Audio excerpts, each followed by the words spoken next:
MuscleTV, proudly brought to you by Maxines, for the body you want, and Maxes, because life's too short to be small.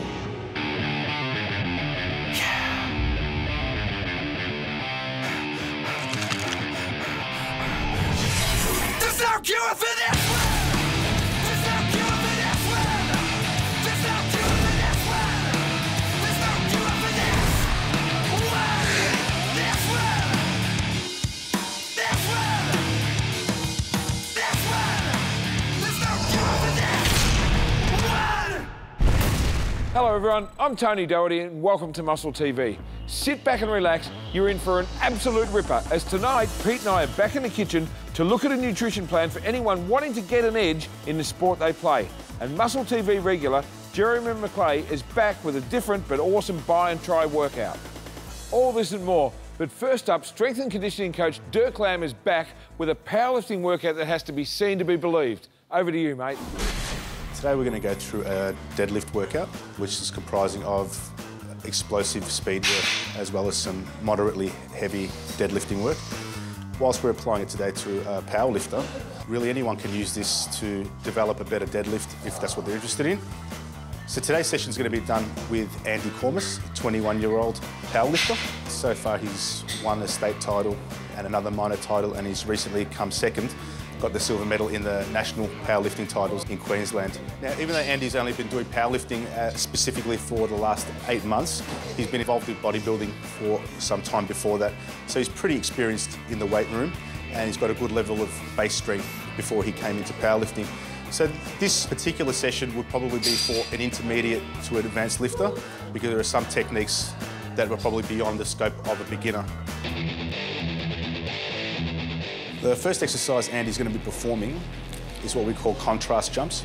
It's a form of training known as stimulation training, where you perform a fairly heavy lift and then immediately after you perform an explosive movement, which will be a jump. And he'll perform essentially a deadlift with the heavy kettlebell. And as soon as he puts it down, he'll perform an explosive vertical leap as high as he can go. We're going to do 6 sets of triples with short rests in between. I wouldn't call this a warm-up exercise, rather it's a priming exercise to prime his nervous system and his muscles to be able to move heavy weights at a very fast pace.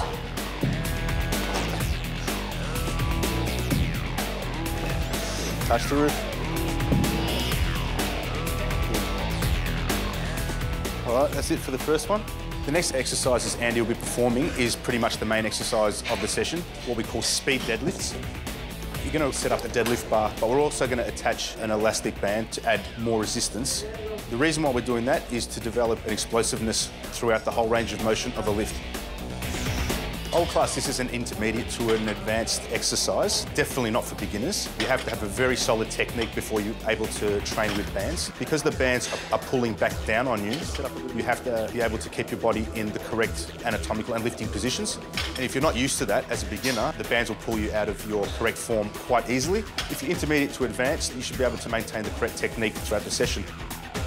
Obviously, when you're trying to lift heavy weights, such as squatting and deadlifting, it can tighten up your lower back, tighten up your glutes and all the other associated muscles. So in between sets, what we try to do is have Andy roll out on one of these spiky rollers or a foam roller, just to keep him a bit loose and nimble before the heavier sets come up.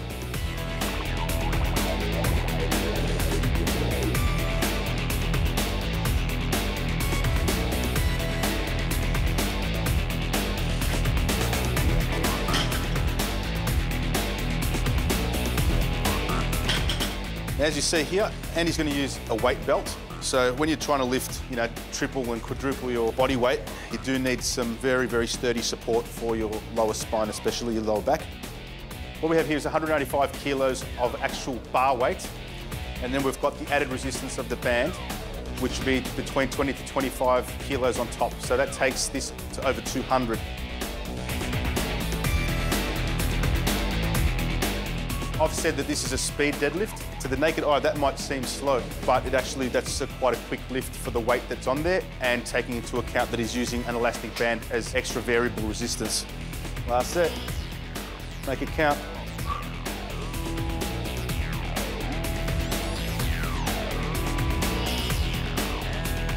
Lock it back. Speed, crush the bar with your fingers. Big breath.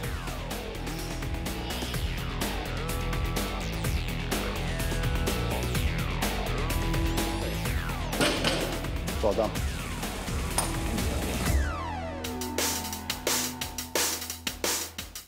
The next exercise we're going to perform is what's known as a seated deadlift. Essentially, it's a deadlift performed sitting on a bench or sitting on a box.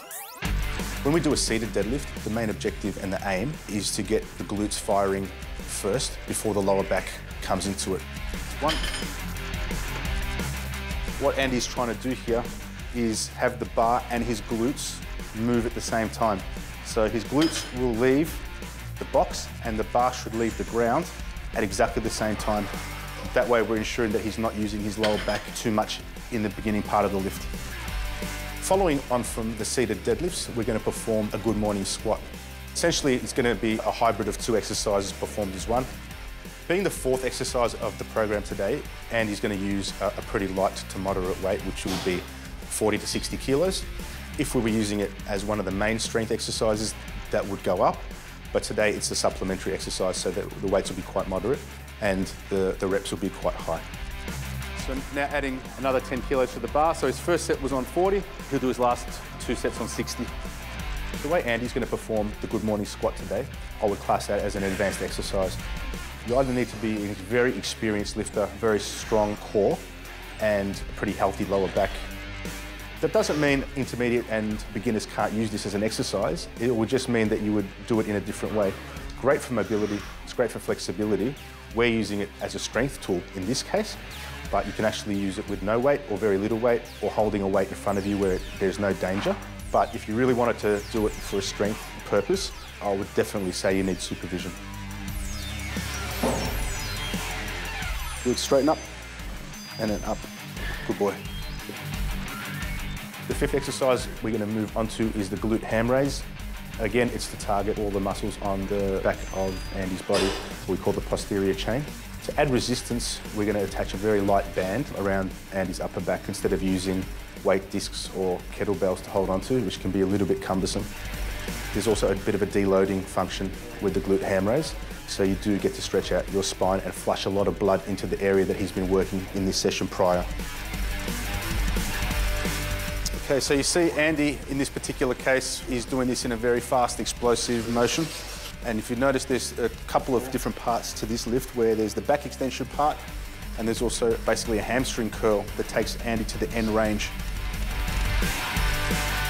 If you're worried about your lower back, you can do the first part controlled, where you actually do the back extension, and then you can actually add a bit of speed into the hamstring curl part of the exercise, or you can try to do the whole thing in a controlled way. Depends on what outcome that you're looking for. Another thing to consider is we've got this as our fifth exercise.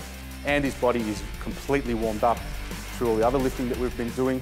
So I would advise that if this was going to be on your program, if it was one of the first few exercises, I would do a thorough warm-up of the lower back, hips, hamstrings, calves before attempting this. Don't walk it straight in and start to do it, especially at that speed. That's gas. The final exercise that Andy will do is a kettlebell swing. We're just going to do it with an extremely heavy kettlebell, which people generally wouldn't do. And if you notice what Andy's doing there, he's not actually using any of his arms or shoulders to swing that up. So the other variation where people actually do use their arms and bring them up quite high, it's not incorrect, but it's just a different exercise with a different outcome. So whilst we're trying to strengthen Andy's muscles to do with deadlifting and improving his deadlift and squat, we're primarily concerned with what the hips are doing. How's that? Good session, mate. Okay.